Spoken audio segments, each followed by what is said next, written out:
ये कहानी एक ऐसे लड़के की है जो इतना ज्यादा हैंडसम होता है कि उसके पीछे शहर की सभी लड़कियां पागल होती हैं। अब इसकी वजह से उसकी लाइफ में क्या क्या प्रॉब्लम्स आती हैं, ये हम आज की इस कहानी में देखने वाले हैं।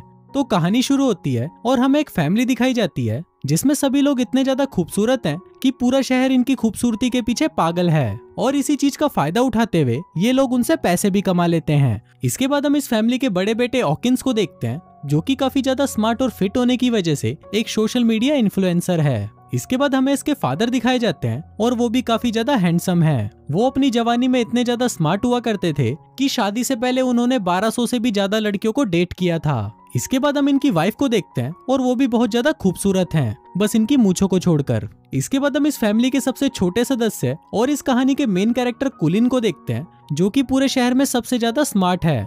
अब जहां ये फैमिली अपनी स्मार्टनेस की वजह से बहुत ज्यादा खुश थी, वहीं कुलीन अपने स्मार्ट होने की वजह से बहुत ज्यादा परेशान रहता है क्योंकि ये अपनी लाइफ एक नॉर्मल लड़के की तरह नहीं जी पाता। और जब भी ये कुछ सामान लेने के लिए घर से बाहर जाता है तो मोहल्ले की सारी लड़कियां उसके पीछे पड़ जाती हैं। लड़कियां इसको देखकर पूरी तरह पागल हो जाती हैं, कुछ तो बेहोश हो जाती हैं और कुछ को तो मिर्गी के दौरे पड़ने लग जाते हैं क्योंकि कुलीन इतना ज्यादा हैंडसम जो था। वहीं इन सबसे बचने के लिए कुलीन अपने घर से पढ़ाई करता है और कभी भी अपने घर से बाहर नहीं निकलता, जिस वजह से ना कोई इसका दोस्त है और ना ही इसे किसी लड़की से प्यार हुआ है। इसकी दोस्ती सिर्फ इसकी पेट फिश से है जिसके साथ ये अपना पूरा दिन बातें करते हुए और कार्ड्स खेलते हुए बिताता है। वहीं इसकी फैमिली इसे ऐसा देखकर काफी परेशान होती है, इसलिए ये लोग कुलीन के सामने नाटक करने लगते हैं कि अब हमारे पास पैसे बिल्कुल भी नहीं बचे हैं, इसलिए तुम्हें अब स्कूल जाकर पढ़ाई करनी होगी, तभी हम इस घर को चला पाएंगे। अब अपनी फैमिली की ऐसी कंडीशन को देखकर कुलीन स्कूल जाने का डिसाइड कर लेता है, पर वो अपनी फैमिली को ये भी कहता है कि मैं सिर्फ बॉयज स्कूल जाऊंगा। अब इसकी फैमिली इसके लिए भी रेडी हो जाती है और फिर कुछ दिनों बाद कुलीन फाइनली स्कूल जाने के लिए निकल जाता है,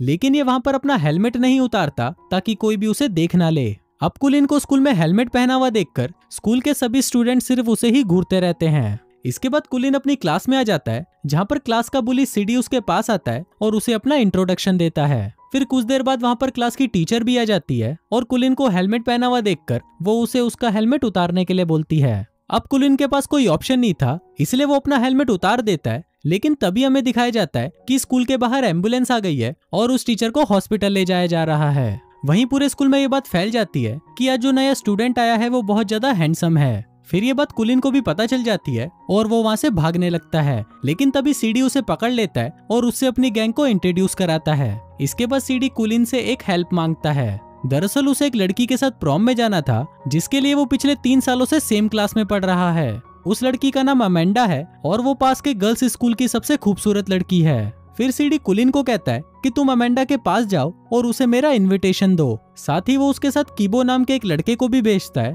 और कहता है कि इस काम को पूरा करने में कीबो तुम्हारा साथ देगा। अब उन दोनों के पास ही दूसरा कोई ऑप्शन नहीं होता, इसलिए वो दोनों डिसाइड करते हैं कि कल वो अमेंडा को इन्विटेशन देने उसके स्कूल जाएंगे। फिर अगले दिन ये दोनों बीबीएम स्कूल पहुंच जाते हैं जो कि लड़कियों का स्कूल है और उनके वहां पर आते ही लड़कियां स्मेल कर लेती हैं कि यहाँ पर कोई लड़का आया हुआ है। फिर वो सभी लड़कियां अपनी क्लास से बाहर आ जाती हैं और उन दोनों लड़कों को वहां से भगाने लगती हैं।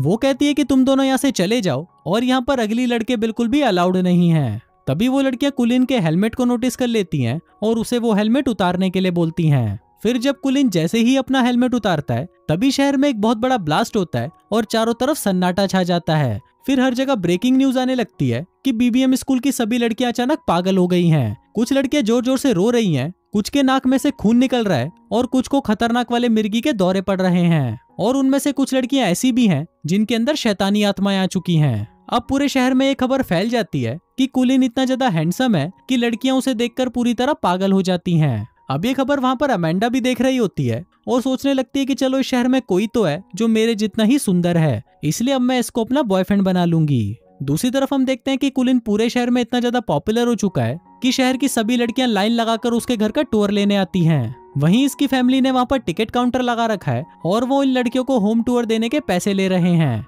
अब ये सब कुलीन भी टीवी पर देख रहा होता है और उसे ये देखकर बहुत बुरा लगता है कि उसकी फैमिली ने उसको पैसों के लिए बेच दिया है। वहीं इसकी फैमिली से कॉल करके घर पर बुलाती है, लेकिन कुलीन उनको मना कर देता है और कहता है कि अब मैं कभी भी घर पर नहीं आऊंगा। इसके साथ ही वो देखता है कि घर पर कुछ लड़कियां गलती से उसकी फिश को गिराकर मार देती हैं, जिसको देखकर कुलीन का दिल टूट जाता है। फिर वो वहाँ से जाने लगता है, लेकिन तभी वो वहाँ पर एक लड़की को देखता है जिसे कुलीन की खूबसूरती से कुछ भी फर्क नहीं पड़ रहा था। फिर वो लड़की वहाँ से उठकर चली जाती है और यहाँ कुलिन का दिल धड़कने लगता है क्योंकि ये पहली लड़की थी जो कुलिन को देखकर भी बिल्कुल नॉर्मल थी। अब कुलिन के पास रहने के लिए कोई जगह नहीं थी, इसलिए वो सीधा कीबो के घर आ जाता है। वहाँ कीबो के रूम में भी वो सभी चीजें थी जो कुलिन को पसंद है, जिसका मतलब इन दोनों की पसंद काफी हद तक एक जैसी है। फिर अगले दिन ये दोनों फिर से गर्ल्स स्कूल जाते हैं और वहाँ पर अमेंडा से मिलकर उसे सीडी का इनविटेशन देते हैं। अब यहाँ पर अमेंडा ऐसे प्रिटेंड करती है कि उसे कुलिन को देखकर कुछ भी फर्क नहीं पड़ा, लेकिन कुलिन के वहाँ से जाते ही उसके नाक से भी खून निकलना शुरू हो जाता है, जिसका मतलब वो भी कुलिन की खूबसूरती के पीछे पागल हो गई थी। अब ऐसे ही कुछ दिन बीत जाते हैं और हम देखते हैं कि अब कुलिन और कीबो बहुत ही अच्छे दोस्त बन चुके हैं। फिर एक दिन एक फुटबॉल मैच के बाद कुलिन को वहाँ पर उसी रात वाली लड़की दिखाई देती है। इस लड़की का नाम रीरी है और ये एक फूड स्टॉल चलाती है। अब कुलिन इससे बात करने की कोशिश करता है, लेकिन तभी वहाँ पर कीबो भी आ जाता है। अब यहाँ पर कुलिन को पता चलता है कि कीबो और रीरी काफी अच्छे दोस्त हैं और ये दोनों एक दूसरे को बहुत टाइम से जानते हैं, यहाँ तक कि कीबो रीरी को बहुत पसंद भी करता है। अब ये बात जानकर कुलिन बहुत ज्यादा सैड हो जाता है और सोचने लगता है कि वो रीरी को कैसे इम्प्रेस करे। फिर इसके लिए वो अपने भाई को मैसेज करता है क्योंकि शहर के सभी लोग उसके भाई को लव गुरु कहते हैं। अगले दिन कुलिन अपने भाई से मिलने कैफे में जाता है, लेकिन वहाँ पर उसके पेरेंट्स भी होते हैं जो छुपकर उसे देख रहे होते हैं। वहाँ कुलिन का भाई बहुत ज्यादा खुश होता है कि आखिरकार मेरे भाई को किसी लड़की से प्यार हो ही गया, और फिर वो उसे लड़कियों को पटाने की टिप्स देने लगता है। इसके बाद कुलिन भी अपने भाई की बताई हुई सारी चीजें करने लग जाता है, लेकिन बहुत कोशिशों के बाद भी उसे इसका कोई भी रिजल्ट नहीं मिलता। फिर अगले दिन अमेंडा कुलिन के स्कूल में आती है और वो कुलिन को अपने बर्थडे पार्टी में आने के लिए इनवाइट करती है और साथ ही वो उसे एक आईफोन गिफ्ट करती है। फिर रात को कुलिन, कीबो और रीरी साथ में कैरियोके जाते हैं, लेकिन वहाँ पर रीरी सिर्फ कीबो को देखकर ही गाना गा रही होती है और वो कुलिन की तरफ देखती तक नहीं। अभी देखकर कुलिन का दिल टूट जाता है क्योंकि अब यहाँ पर रीरी भी कीबो को पसंद करने लगी थी। फिर घर आकर कुलिन अमेंडा को फोन करता है और उससे पूछता है कि क्या तुम मेरा एक काम कर सकती हो, जिस पर अमेंडा भी उसे हाँ बोल देती है। तभी सीन यही शिफ्ट होता है और हमें अमेंडा के बर्थडे पार्टी का सीन दिखाया जाता है, जहाँ पर कुलिन रीरी को बताता है कि कीबो अब अमेंडा से प्यार करता है और अगर तुम्हें इसका प्रूफ चाहिए तो मेरे साथ चलो। इसके बाद वो रीरी को छत पर लेकर जाता है, जहाँ पर अमेंडा और कीबो आपस में बात कर रहे होते हैं और तभी अचानक ही अमेंडा कीबो को किस कर लेती है। वहीं रीरी भी ये सब देख लेती है और ये देखकर उसका दिल टूट जाता है और वो वहाँ से भाग जाती है। अब इस सिचुएशन का फायदा उठाकर कुलिन रीरी को प्रपोज कर देता है, लेकिन रीरी उसे साफ मना कर देती है। वहीं सीडी भी कीबो और अमेंडा को किस करते हुए देख लेता है और फिर वो बाहर आकर कीबो को बहुत मारता है। इसके बाद जब कीबो घायल अपने घर में पड़ा हुआ होता है, तभी कीबो कुलिन के पास आकर उसे सारी सच्चाई बता देता है। अभी सुनकर कीबो बहुत ज्यादा गुस्सा हो जाता है और वो कुलिन को अपने घर से बाहर निकाल देता है। इसके बाद बेचारा कुलिन निराश होकर वापस अपने घर आ जाता है और उसकी लाइफ वापस पहले की जैसी बोरिंग हो जाती है। इसके बाद वहाँ पर उसकी मॉम आती है और उसे उसकी पेट फिश लाकर देती है, जो उस दिन मरी नहीं थी और उन्होंने उसे बचा लिया था। अब कुलिन को भी अपने फ्रेंड्स की बहुत याद आ रही थी, इसलिए वो सब कुछ पहले जैसा करने का डिसाइड करता है। वो अगली सुबह कीबो के घर पर आता है और उसे माफी मांगता है।